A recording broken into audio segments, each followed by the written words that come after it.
Hər kəs salamlayıram, hər kəs xoş gəlib. Aranızda məni tanıyanlar, tanımayanlar da var təbii ki. Qeyd eləmək istəyirəm ki, mən özüm sənətşünas rəssamam. Dövlət Rəssamlar Akademiyasını bitirəndən sonra artıq fərdi olaraq yaradıcılıqla məşğul olmağa başlamışam. Əsasən abstraksionizm cərəyanı üzərində mən formalaşdı mənim demək olar yaradıcılığım. Və daha sonrasında yaratdığım əsərlərin böyük bir qismi abstraksionizm üzərindən davam etdi. Başlamaq istəyirəm mənim yaratdığım Qaranlıq Meşə əsərindən. İlk öncə Allegoriyaya təşəkkürümü bildirirəm ki, onlar belə bir sərgi təşkil elədilər. Mənim yaradıcılığımda iştirak elədiyim ilk sərgidir. Ümumiyyətlə, illərdir yaradıcılığımda heç bir əsərlərimi ətrafımdakı insanlara, cəmiyyətə heç vaxt tanıtmamışam. Qapalı rəssamlardanam əslində. Mənim sadəcə yaxınlarım əsərlərimi görə bilmişdilər. Mən Allegoriya ilə açılış elədim, belə deyim sizə. Və sərginin məğzinə uyğun olaraq əsər təqdim elədim. Sərginin məğzi də ondan ibarət idi ki, bədii ədəbiyyatda olan əsərləri biz tablolarımızda vurğulamalıydıq. Burada bir çox rəssamların işləri oldu təbii ki, onlardan biri də mənim idi. Mən özüm Çin yazıçısı Liu Cixinin əsərindən ilhamlandım əslində. Deməli, Liu Cixin özünün 3 bədən problemi trilogiyası var. Mənim işlədiyim əsər isə həmin trilogiyanın ikinci kitabı idi, Qaranlıq Meşə. Ümumiyyətlə, Liu Cixin biraz kosmik və daha çox fəlsəfi yazısı olan bir yazıcı idi. Məni də əslində o cəlb elədi, belə deyim. Çünki mən özüm də fəlsəfi və kosmik və dünyadan uzaq mövzulara daha çox müraciət edirəm. Yaradıcılığımda ən çox buna toxunuram. Qaranlıq Meşədə isə burada həm fəlsəfi var, həm kosmik var, həm insanın həyatından var, həm də bizim görmədiyimiz bir çox şey var. Deyə bilərəm, əsəri ümumi sizə məncə təhlil eləsəm daha xoş olar. Çünki burada sərgi daxil baxan insanlar çox zaman sadəcə bir meşə görürlər. Əslində bu sadə bir meşə deyil. Bu meşə əslində varlığın, tənhalığın, bəşəriyyətin demək olar təcəssümüdür. Siz gördüyünüzdə burada ağaclar var. Əslində bunlar ağac deyil. Bunlar kitabın özündə də qeyd olunduğu kimi əslində mədəniyyətlər arası olan mübahisələr idi. Kitabın özündə də yazıcı bunu vurğulamışdı ki, bir çox mədəniyyətlər sağ qalmaqdan ötürü digər mədəniyyətləri məhv edirdilər və insanları da. İndi bilmirəm burada nə qədər siz yaxından görə bilərsiniz.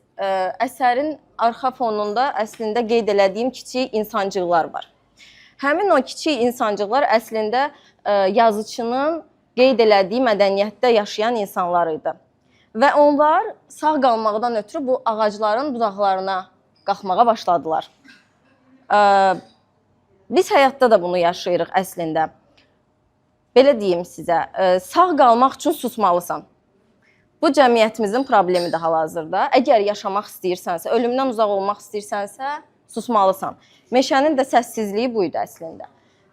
Onlar səssiz qalaraq bu ağaclara dırmaşdılar və ölümdən uzaqlaşdılar. Əsərin alt hissəsi əslində o çuxurdur. Çuxur əslində əsərdə ölümdür. Amma mənəviyyatda insanın içində yaşadığı ölümdür. Bəzən insanlar susaraq ölürlər, torpağa girməsələr də. Burada isə onlar nə qədər bu çuxurdan uzaq və səssiz olsalar, o qədər sağ qalacaqlar və ölməyəcəkdilər. Əsərdə biraz əslində digər dünyaların, digər həyatların mövzuları açıqlanıb. Hansı ki, biz indi canlı insanlarıq, təbii ki, burada yaşadığımız bir həyat var. Amma bizim görmədiyimiz bir həyat da var. Həmin həyatda olan insanlar da sağ qalmaqdan ötürü hansısa mədəniyyətləri məhv eləyirlər. Buradakı insanlar da təbii ki, bir-birlərini məhv eləməkdən ötürü çalışırlar. Sadəcə əsas 3 rəngdən istifadə eləmişəm. Niyə? Qaranlıq insanın susqunluğudur. Düşünürəm ki, hər birimiz bilirik ki, əgər bir insan susursa qaranlığa qərq olur.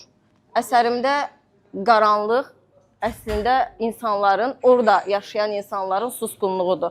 Onlar susduqca qaranlıq artır. Onlar susmasalar qaranlıq daha az olardı. Amma susduqları üçün qaranlıq artır, kök salır və ağaclarla onlara doğru gedirlər.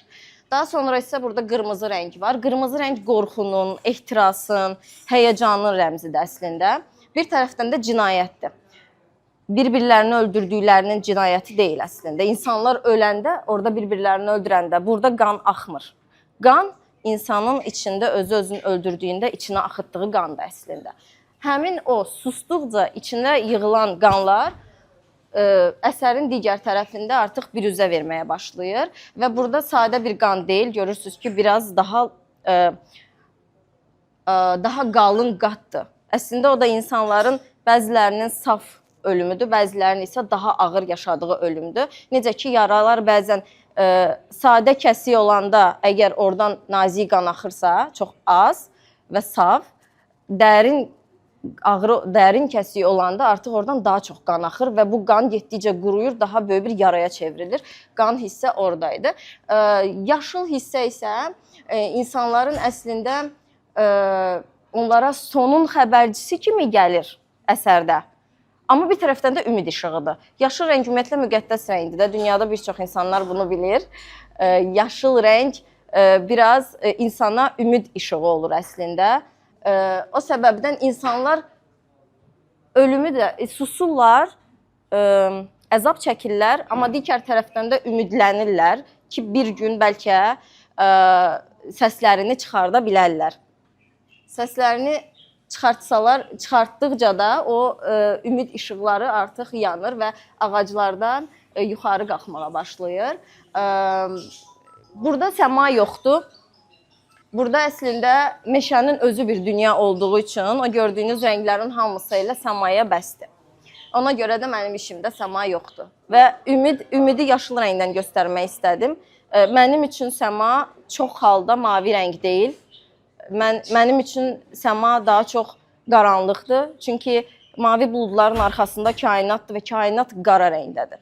Yəni ona görə də səmanı heç vaxt mavi olaraq düşünmürəm. Əgər belə də baxanda görürsünüz ki, səma var, amma onun arxasında böyük bir qaranlıq var. İnsanın da özündə nə qədər gülüş görsəz, onun arxasında daha böyük bir kədər var. Eyni bu əsərlə əslində təqdim eləmək istədim. Liu Cixin özünün yaradıcılığına baxanda özü çox dərin düşünən insan olub və əsərlərinin çoxu da bunu vurğulayır əslində.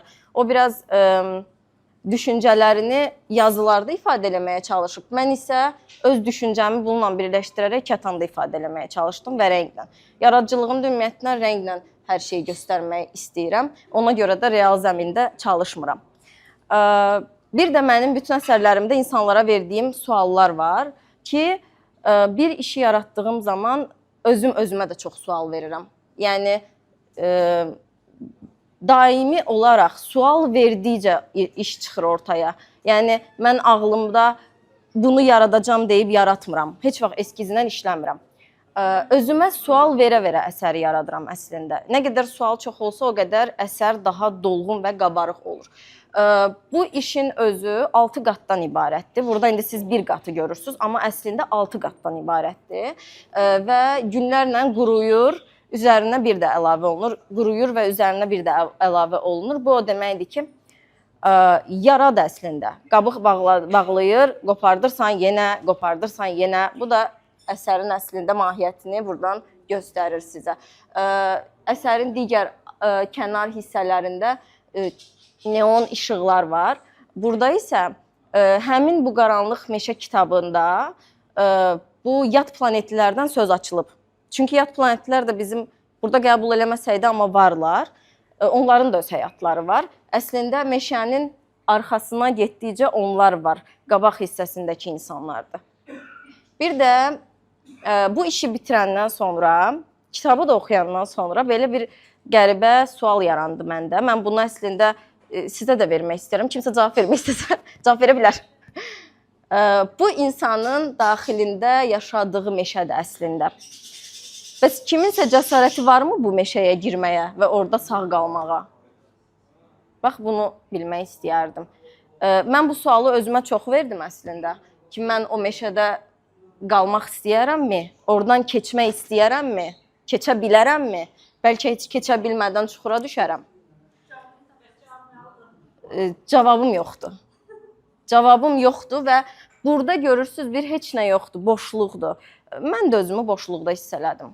O cavabı tapa bilmədim. Keçə bilərəm yoxsa yox? Keçsəm sağ qalaram yoxsa yox?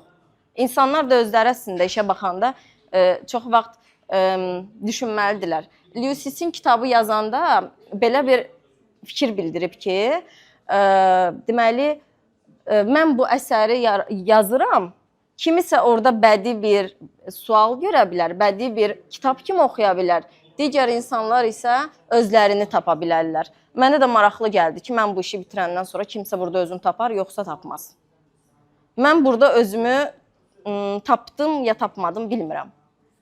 Amma özümü boşluqda hiss elədim. Susqunluğun işin daha çox qaranlıq olmağının səbəbi isə biraz da məni yansıdır. Çünki mən susaraq işləməyi sevirəm. Mənim indi burada dostlarım da var. Az çox görürlər ki, mən şəkil çəkəndə çox vaxt susuram, danışmadan çəkirəm. Bu da ondan irəli gəlir əslində. Ona görə qara rəng. Bir də qara rəng mənim bütün işlərimdə var. Qara rəng nədənsə mənim üçün bir çıxış yoludur. Yəni aydınlıq deyil, qaranlıq mənim üçün çıxış yoludur. O səbəbdən daha çox qaranlığı vurğulamaq istəyirəm işlərimdə.